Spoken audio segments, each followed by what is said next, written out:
الحمدللہ رب العالمین والعاقبۃ للمتقین والصلاۃ والسلام علی رسولہ الکریم۔ محترم حضرات، آج جمعرات ہے اور 7 جولائی 2022۔ سوالات تو اعلان نہیں کیا گیا تھا، لیکن سوالات اتنے بغیر اعلان کیا جا رہے ہیں کہ اعلان کرنے کی ضرورت نہیں پڑ رہی ہے۔ بہرحال پچھلے ہفتے ایک سوال کے جواب میں نے یہ کہا تھا کہ کھڑے ہو کر پانی پینے والے کے لیے حدیث میں آتا ہے کہ الٹی کر دینا چاہیے، تو میں نے کہا ایسی کوئی حدیث نہیں ہے، میں نے جو بات کہی وہ غلط کہی۔ حدیث موجود ہے اور حدیث بھی مسلم شریف کی ہے، لہذا میں اپنی کم علمی کا اعتراف بھی کرتا ہوں، اور جس عالم دین نے وہ حدیث مجھے بھیجی مسلم شریف کی، میں ان کا شکر گزار بھی ہوں، اور اگر کسی نے سن کر غلط فہمی میں مبتلا ہوا ہے تو میں معذرت بھی چاہتا ہوں، اور مجھ سے غلطی ہوئی ہے، میں اس کے لیے جو ہے وہ اپنے اللہ سے بھی توبہ کرتا ہوں، کیونکہ حدیث صحیح ہے اور باقاعدہ موجود ہے۔ پوچھا گیا ہے کہ کیا احرام کی حالت میں جب آدمی صفا مروہ کی صحیح کر لیتا ہے تو وہ ایک دوسرے کا بال کاٹ سکتا ہے یا نہیں؟ کیونکہ جب صفا مروہ کی صحیح ہو جاتی ہے تو جو بھی احرام کھولنے کی بات ہوتی ہے، احرام کھولنے کا مطلب یہ ہوتا ہے کہ مرد لوگ اپنا پورا بال کاٹتے ہیں یا چھوٹا کرتے ہیں، اور عورتیں جو ہے وہ ایک انگل اپنا بال کاٹتی ہیں۔ تو سوال یہ کیا گیا ہے کہ جیسے 4 آدمی نے عمرہ کر لیا، اب صفا مروہ کی صحیح ہو گئی، تو آپس میں کیا کر لیا انہوں نے؟ بال کاٹ دیا۔ یہ ایک دم غلط ہے، محرم کسی کا بال نہیں کاٹ سکتا۔ تو اس میں ہونا یہ چاہیے، اگر کاٹنا ہی ہے، وہاں رش ہے باربر کی دکان پہ، تو ایک آدمی جا کر کے اپنا بال وہاں کٹوا لے اور وہ احرام سے فارغ ہو جائے، پھر وہ 20 کا اپنے ساتھیوں کا کاٹ دے، کوئی مسئلہ نہیں ہے۔ لیکن یہ کہ ایک دوسرے کا کاٹ دینا، حالت احرام میں بال کاٹنا صحیح نہیں ہے۔ جس نے کاٹا ہے اس کے اوپر صدقہ لازم ہے، اور جس نے کٹوایا ہے اس کے اوپر دم لازم ہے۔ بات سمجھے نہیں؟ اسی طریقے سے انہوں نے پوچھا ہے کہ عورتوں کا بال پھر کون کاٹے گا، وہ تو باربر کے پاس نہیں جاتی ہیں۔ تو یہ صاحب جن کے یقینی بات ہے کہ جو بھی عورت گئی ہوگا اس کو کوئی نہ کوئی محرم ہوگا، تو محرم جا کر کے بال کٹا لے، اور پھر وہ آ کر کے کیا کرے کہ عورت کا بال ایک انگل کاٹ دے، اس طریقے سے مسئلے کو حل کرے۔ پوچھا گیا ہے کہ عدت والی عورت کیا دن میں غسل نہیں کر سکتی؟ مجھے بہت افسوس کے ساتھ یہ بات کہنا پڑتا ہے کہ یہ بیوہ عورتوں کے عدت کے مسائل 90% جو آپ کو معلوم ہے سب غلط ہے، سب غلط، ٹوٹل غلط مسئلے بیان کر رکھا ہے عورتوں نے، اور کوئی چیز کا اس سے تعلق شریعت سے نہیں ہوتا ہے۔ اسی میں سے ایک یہ بھی ہے، وہ دن میں نہائے رات میں نہائے، اس سے کوئی فرق نہیں پڑتا ہے۔ دوسرا سوال کیا گیا ہے کہ عدت والی عورت، گرمی کا زمانہ ہے، یو پی سے آیا ہوا ہے، تو ایسی شکل میں وہ پاؤڈر وغیرہ لگا سکتی کہ نہیں؟ بدبو کی وجہ سے ایک دم لگا سکتی ہے، سمجھے؟ عطر کوئی شوق نہیں لگانا چاہیے جس کی خوشبو کیا ہے؟ پھیلے۔ پاؤڈر کی خوشبو ایسا نہیں ہوتی ہے کہ وہ 10-20 میٹر پھیلتی ہے، اور گرمی کی وجہ سے کر رہی ہے، کر سکتی ہے۔ پوچھا گیا مرحوم کی جانب سے عقیقہ کرنا سنت ہے؟ عقیقہ کیا جاتا ہے کہ آدمی زندہ رہے، آدمی کے اوپر مطلب بیماریاں نہ آئیں، محفوظ رہے، اسی وجہ سے عقیقہ کیا جاتا ہے۔ جب یہ مر گیا اب بیچارے کو کیا کرنا ہے؟ تو یہ کوئی سنت طریقہ نہیں ہے۔ پھر پوچھا اگر کر لیا تو کیا ہے؟ کر لیا تو سنت کے خلاف کام کیا ہے، سیدھی سی بات ہے۔ پوچھا ہے قربانی کا زمانہ ہے، کیا عورت اپنے ہاتھ سے قربانی کر سکتی ہے؟ ایک دم کر سکتی ہے۔ یہ ایک الگ بات ہے کہ عورتیں خود جو ہے وہ آگے بڑھ کر قربانی نہیں کرنا چاہتی، بلکہ قربانی ہوتی ہے تو گھر کے اندر چھپ جاتی ہیں، اور بچوں سے بھی کہتی ادھر آ جاؤ، بھاگو ادھر آ جاؤ، تو اس لیے وہ خود بھی بزدل رہتی ہیں اور نسلوں کو بھی کیا بناتی ہیں؟ بزدل بناتی رہتی ہیں۔ بہرحال عورت قربانی کر سکتی ہے۔ پوچھا ہے قربانی کا جانور اگر قبلہ رخ رکھنا بھول گئے تو کیا قربانی صحیح نہیں ہوئی؟ اگر ایسا انجانے میں ہوا ہے تو سنت کے خلاف ہوا ہے، لیکن قربانی ہو جائے گی۔ پوچھا ہے کہ حاجی لوگ جو حج پہ گئے ہوئے ہیں تو ان کو 2 قربانی کرنی ہے یا 1 قربانی کرنی ہے؟ یہ بہت سوال آئے ہیں، مطلب سینکڑوں سوال اس ہفتے میں یہ بات آئی بار بار۔ حقیقت میں جو آدمی وہاں پہ گیا ہوا ہے حج کرنے، تو 1 قربانی اس کی حج کی وجہ سے وہ وہاں کرنا ہی کرنا ہے۔ دوسری قربانی اگر وہ مالدار ہے، غنی ہے، تو اس کو کیا کرنا ہے، چاہے وہ مینا میں کر دے یا اپنے جس ملک سے گیا ہے وہاں پہ کر دے، لیکن اگر وہ مالدار ہے تو پھر ایسی شکل میں اس کو وہ قربانی بھی کرنی پڑے گی۔ اسی طریقے سے ایک سوال بہت زیادہ وائرل کیا جا رہا ہے، جان بوجھ کر کے شوشہ چھوڑا جاتا ہے شرارت کرنے کے لیے، کہ اگر ایک آدمی جو ہے اپنے پورے گھر والوں کی طرف سے 1 قربانی کر دے تو کیا پورے گھر والوں کی طرف سے قربانی مانی جائے گی؟ آپ پورے امت کی طرف سے قربانی کر دیے مانی جائے گی، لیکن جس کے اوپر قربانی فرض ہے اس کی فرضیت ختم نہیں ہوگی۔ نبی کریم صلی اللہ علیہ وسلم نے اپنی طرف سے قربانی کیا اور 1 قربانی کیا پوری امت کی طرف سے کر دیا۔ اب اس سال چاہیے تھا کیا امت کو کہ کوئی بھی قربانی نہیں کرے، کیونکہ اللہ کے رسول جس کے لیے قربانی کر دے مزید قربانی کرنے کی کیا ضرورت ہے؟ تو فرضیت کسی کی ختم نہیں ہوتی ہے۔ کسی کے قربانی کرنے سے 100 لوگ شامل ہو جاؤ، 50 لوگ شامل ہو جاؤ، 10 لوگ شامل ہو جائیں، اس سے کوئی فرق نہیں، لیکن جس کے اوپر قربانی فرض ہے اس کی فرضیت ختم نہیں ہوتی، اور یہ اصول کے بھی خلاف ہے۔ مثال کے طور پر گھر میں ابا نے نماز پڑھ لیا، بیٹے سے پوچھا گیا کہ آپ نے نماز کیوں نہیں پڑھی؟ نہیں ابا پڑھ لیا، چلتا ہے۔ بھائی ابا کے اوپر الگ فرض ہے یا بیٹے کے لیے الگ فرض ہے؟ جو چیزیں اسلام میں فرض ہوتی ہیں، واجب ہوتی ہیں، وہ ہر بالغ پر ہوتی ہے۔ اب قربانی کے جو اصول ہیں اس کے لحاظ سے جب قربانی فرض ہو گئی تو ابا کر دیے ہیں، امی کر دی ہیں، امی کر دی، ابا کر دیا، اس سے تمہاری قربانی ختم نہیں ہوگی۔ ہر حال میں اگر قربانی واجب ہے تو کرنی پڑے گی۔ یہ بھی ایک سوال بہت آیا ہے کہ یہ ناخن کاٹنا اور بال کاٹنے کا کیا حکم ہے؟ اچھا، بعض لوگوں نے تو اس کو ایسا سمجھ لیا ہے کہ جیسے اگر کوئی کاٹ لیا تو حرام کام ہو گیا۔ دیکھیں ہمارے یہاں جو فتویٰ ہے وہ افضلیت کا ہے، مستحب کا ہے۔ پہلی تاریخ سے جب چاند نظر آیا اس وقت سے لے کر کے جو آدمی قربانی کر رہا ہے اس کے لیے بال اور ناخن کا نہ کاٹنا افضل ہے۔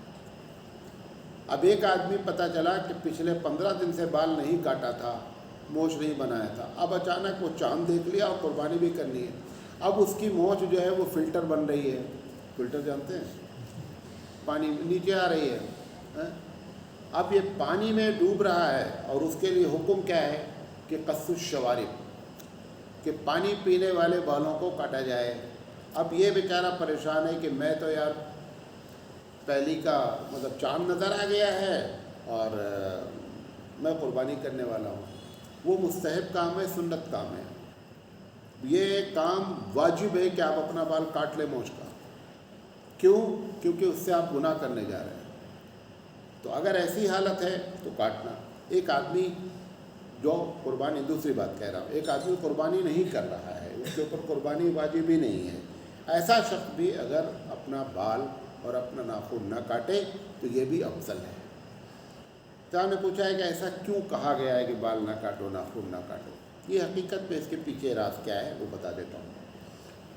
ان دنوں میں یہ جو 10 دن ہوتے ہیں، ان دنوں میں اللہ تعالیٰ کی رحمت خاص کر حاجیوں کے اوپر کثرت سے ہوتی ہے، اور حاجی ان دنوں احرام کے حالت میں ہوتے ہیں، لہذا نہ وہ بال کاٹتے ہیں نہ ناخن کاٹتے ہیں۔ تو اللہ تعالیٰ کی رحمت جب حاجیوں پر ہوتی ہے تو ان کی جو بھی شبیہ اختیار کے رہتا ہے، امید ہے کہ اللہ تعالیٰ اس پر بھی رحم فرمائے گا۔ اس وجہ سے کہا جاتا ہے بال اور ناخن نہ کاٹے جائیں، تاکہ حاجیوں سے کیا ہو جائے، مشابہت ہو۔ ایک حدیث آتی ہے نا کہ اللہ کے دربار میں رو رو کر کے دعا کرنی چاہیے، اور اگر رونا نہیں آتا ہے تو کم سے کم رونے کی شکل بنا لو۔ کیا ہے؟ رونے کی شکل بنا لو، یہ بھی حدیث پہ آتا ہے۔ تو اگر ہم حج کرنے نہیں گئے ہیں تو حاجی کی شکل ہی بنا لیا ہے، تو اس لیے اللہ تعالیٰ کے ذات سے امید ہے کہ وہ آپ پر بھی رحم و کرم فرمائے گا۔ اس وجہ سے یہ بہرحال آخر میں تیسری بات نہ کاٹنا افضل ہے، ثواب ملے گا۔ مجبوری میں کاٹ لیا کوئی گناہ نہیں ہے، جان بوجھ کر بھی کاٹ لے گا تو بھی گناہ نہیں ہوگا، گناہ نہیں ہوگا۔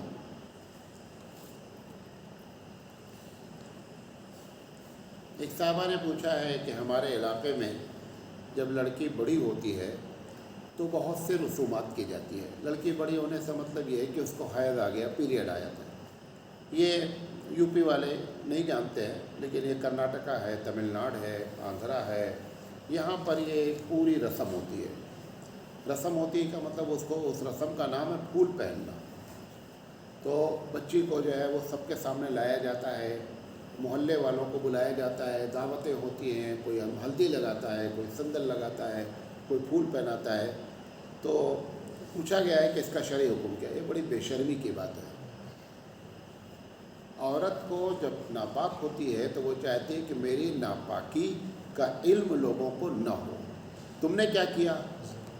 پورے شہر میں دعوت کرائی کہ ہماری بیٹی ناپاک ہوئی ہے۔ آج ایک عقل سوچنا چاہیے آدمی کو۔ اتنے 1150 سال جس دیش میں اسلام کی تبلیغ اور اسلام آئے، جس میں 900 سال 800 سال اسلامی حکومت جس دیش میں رہی، وہاں کے لوگوں کو ایسے مسئلے میں بھی ابھی کیا ہے، کفر سے مشابہت یعنی مکمل طور پہ پائی جاتی ہے۔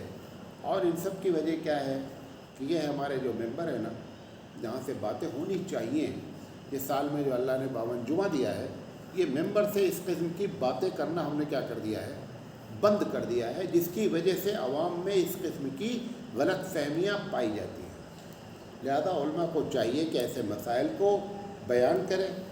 اب مسائل پر بیان کرنے کے لیے اجازت ہی نہیں رہتی ہے کہ مسائل پہ بیان کرو، لہذا حرام حلال کی بھی تمیز ہمارے اندر کیا ہوتی جا رہی ہے، ختم ہوتی جا رہی ہے۔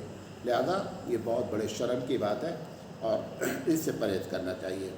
پوچھا گیا کیا قربانی اور عقیقہ ایک ساتھ کرنے پر کوئی حدیث ہے؟ یہ بات کئی مرتبہ بتایا جا چکا ہے۔ میرے علم میں ایسی کوئی حدیث نہیں ہے کہ ایک ہی جانور میں قربانی بھی کی گئی ہو اور عقیقہ کیا گیا ہو، لیکن مسئلہ یہ بیان ضرور کیا گیا ہے کہ قربانی اور عقیقہ ایک جانور میں کیا جا سکتا ہے۔ آپ نے حدیث پوچھی ہے، حدیث میرے علم میں نہیں ہے، اگر کسی صاحب کو حدیث مل جائے تو مجھے بھی بتائیں۔ پوچھا گیا ہے کہ حاجی جو ہے وہ مزدلفہ میں، منی میں، عرفہ میں قصر کرے گا یا پوری؟ یہ سوال بھی میرا اندازہ ہے 50 مرتبہ پوچھا گیا ایک ہفتے میں، اور آج اتفاق سے وہ لوگ کہاں گئے ہیں؟ منی گئے ہیں۔ یہ بات یاد رکھیں کہ جو لوگ مکہ آئے، اب مکہ کی کارپوریشن کو بڑھا کر کے عرفہ، مزدلفہ، منی، مکہ سب ایک علاقہ مان لیا گیا ہے۔ لہذا جو لوگ بھی مکے میں داخل ہو گئے ہیں اور ان کا ارادہ 15 دن یا 15 دن سے زیادہ ٹھہرنے کا ہے ابھی مکے میں، لہذا یہ تمام جگہ پر منی میں، مزدلفہ میں، عرفات میں سب جگہ پوری نماز پڑھیں گے۔ اور اگر ان کا ارادہ یہ ہے کہ آئے ہیں مکہ میں، آج ہی آئے ہیں یا 2-1 دن پہلے آئے ہیں اور 10 دن کے اندر اندر نکل جائیں گے، یعنی 14-15 دن کے اندر اندر نکل جائیں گے، تو یہ تمام جگہوں پر چاہے وہ جب بھی نماز پڑھیں گے انفرادی طور پر تو وہ کیا کریں گے؟ قصر کریں گے۔ ہاں جماعت کے ساتھ پڑھ رہے ہیں تو پوری نماز پڑھیں گے۔ بہرحال یہ مسئلہ بہت زیادہ لوگ پوچھ رہے ہیں، اس میں اس بات کو دھیان رکھیں۔ ایک چیز اور بہت وائرل ہو رہی ہے میڈیا پہ کہ 7، 8، 9 ذی الحجہ کو اولاد کے لیے دعا مانگنا، اس کے لیے بہت وائرل لوگ کر رہے ہیں۔ دعا مانگنی چاہیے، دعا اولاد کے لیے ہر وقت مانگنی چاہیے، لیکن یہ قید لگانا کہ 7، 8، 9 ذی الحجہ کو دعا مانگنے کی کوئی خاص فضیلت ہے، ایسی کوئی حدیث میرے علم میں نہیں ہے، اور اس کے پہلے بھی اس کا جواب دیا جا چکا ہے۔ ایک صاحب نے پوچھا ہے کہ اگر بہن باپ کی پراپرٹی میں حصہ نہ مانگے تو بھائی کیا کرے؟ بھائی کو چاہیے کہ بہن کو مانگنے کا انتظار کرنے سے پہلے حصہ دے دے۔ بھئی میرا پیسہ آپ کے پاس قرضہ رکھا ہے، آپ اس بات کا کیوں انتظار کر رہے ہیں کہ میں مانگوں تب آپ دیں؟ آپ یہ کیوں نہیں سوچ رہے ہیں کہ آپ کی امانت میرے پاس ہے، میں جلدی سے جلدی پہنچا دوں؟ یہ بھائی وغیرہ سب کو کھانا ہے وراثت، بھائی کو بہن کو وراثت دینا نہیں ہے، اس لیے یہ ساری باتیں ہو رہی ہیں۔ تو سب سے پہلا مسئلہ ہے کیا ہے کہ بہن کو مانگنے سے پہلے کیا کر دیں آپ، ان کا حصہ دے دیں۔ پھر دوسرا سوال کیا ہے کہ اگر بہن جو ہے وہ حصہ نہ لے تو کیا کریں، تو اس کے ہاتھ میں پہلے دے دیں۔ مثال طور پر 1 لاکھ روپے بہن کا بن رہا ہے، 1 لاکھ روپے دے دیں، اور 2-4 دن کے بعد بہن اگر تم کو واپس کر دے تو لے لیں۔ تم دیتے ہی نہیں ہو، معاشرہ ہی ایسا کر دیا گیا ہے، سوسائٹی ہی ایسی خراب کر دی گئی ہے، لہذا آپ اس کو دے دیں، اور دینے کے بعد پھر وہ تم کو واپس کرے تب ٹھیک ہے، ورنہ یہ جو شکل اختیار کی جا رہی غلط ہے۔ پوچھا گیا ہے کہ جو بچے دودھ پیتے ہیں وہ کبھی کبھی الٹی کر دیتے ہیں، دودھ پیتے پیتے الٹی کر دیتے ہیں، تو جس کپڑے پر یا جس جگہ پر وہ الٹی لگی بچے کی، کبھی ماں کے اوپر کر دیتا ہے، تو وہ جگہ پاک ہوئی یا ناپاک، جس کو پوری بات سمجھ لیں۔ الٹی 2 طریقے کی ہوتی ہے، ایک بچہ دودھ پیا ابھی حلق کے نیچے ہی نہیں گیا الٹ گیا، یہ الٹی ہی نہیں ہے۔ الٹی وہ ہے کہ پیٹ پہ چلی گئی، چلی جانے کے بعد پھر کہاں سے آئی، پیٹ سے واپس آئی، تو الٹی ہے۔ تو الٹی بچے کی ہو، الٹی بڑے کی ہو، اگر منہ بھر کر کے الٹی ہوئی ہے تو وہ بھی ناپاک ہے، بچے کی بھی ناپاک ہے، آدمی کی بھی ناپاک ہے، اس جگہ کو دھلنا چاہیے۔ اگر الٹی اتنی کم ہوئی ہے کہ 1 درہم سے کم مقدار میں الٹی ہوئی ہے تو پھر ایسی شکل میں جو ہے وہ جگہ، وہ کپڑا یا وہ جو بدن پہ جہاں لگا ہے وہ ناپاک نہیں ہے، پھر بھی جو ہے وہ دھل لے تو بہتر ہے۔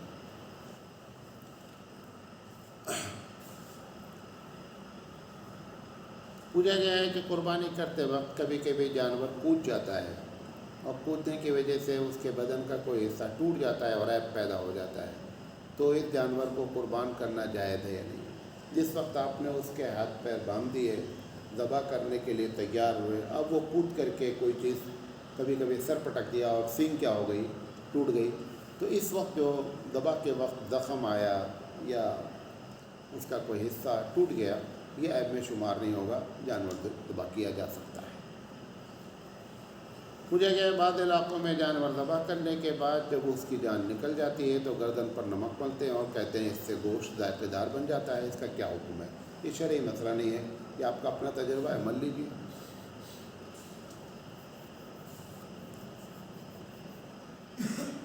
پوچھا گیا ہے کہ بعض علاقوں میں ایسا ہوتا ہے کہ ذبح کرتے وقت قصائی منہ میں پان تمباکو بھرے رہتا ہے، اور ذبح کرتے وقت اصل مالک جس کی طرف سے ذبح کیا جا رہا ہے وہ بھی اس ذابح، اس قصائی کے ساتھ جو ہے وہ چھری پکڑے رہتا ہے، تو تکبیر پڑھنا دونوں کے لیے ضروری ہے یا کوئی ایک بھی پڑھ لے تو ضروری ہے؟ جو لوگ چاقو پکڑے ہیں ان کو تکبیر سب کو پڑھنا ضروری ہے، وہ تو پان کھائے ہیں نا، کون منہ پھلائے رہتے ہیں، بول نہیں سکتے، تکبیر کریں گے تو سامنے آ جائے گا۔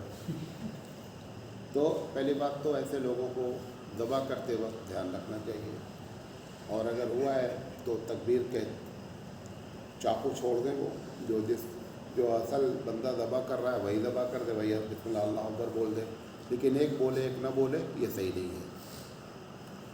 پوچھا گیا ہے عید الاضحیٰ اور حج کے موقع پر دی جانے والے قربانی میں کیا فرق ہے؟ دونوں میں فرق یہ ہے کہ حج کی قربانی جو ہے وہ جو بھی گیا ہے یہاں سے، چاہے وہ غنی ہو، صاحب نصاب ہو یا نہ ہو، فقیر ہو، اس کو دینی ہی دینی ہے۔ جو عید الاضحیٰ کی قربانی ہے وہ صاحب نصاب پر ہی ہے، بقیہ کسی پر نہیں ہے، غنی پر ہے۔ ایک سوال پوچھا گیا ہے کہ مدرسے میں یا اسکول میں بہت سی چیزوں میں فائن لگاتے ہیں، خاص کر اگر بچہ لیٹ آیا تو فائن مار دیتے ہیں، جرمانہ لگا دیتے ہیں، یا بچے نے فیس جمع نہیں کی تو جرمانہ لگا دیتے ہیں، تو یہ شرعی لحاظ سے جرمانہ لینا کیسا ہے؟ چاہے مدرسے والے کریں اور چاہے اسکول والے کریں، دونوں کے ہمارے نزدیک، احناف کے نزدیک مالی جرمانہ جائز ہی نہیں ہے۔ یہ سمجھے بات، بچے کو فیس جمع کرنی تھی اور بچہ فیس وقت پر جمع نہیں کر سکا، ایگزام کا فارم بھرنا تھا، وقت پر ایگزام نہیں بھر سکا، تو اگر کوئی مسلم مینجمنٹ چلا رہا ہے تو اس کو اس قسم کی فیس لینا جائز نہیں ہے، لیٹ فیس، جرمانہ جو آپ کہہ رہے ہیں یہ لینا جائز نہیں ہے۔ ایک شکل جرمانے کی ہوتی ہے کہ آپ نے میرا چشمہ توڑ دیا، وہ ایک الگ بات ہے، وہ جرمانہ نہیں ہے، وہ تاوان ہے، وہ دوسری شکل ہے، اس کا الگ مسئلہ ہے، لیکن یہ جو کیا جا رہا ہے یہ صحیح قطعی نہیں ہے۔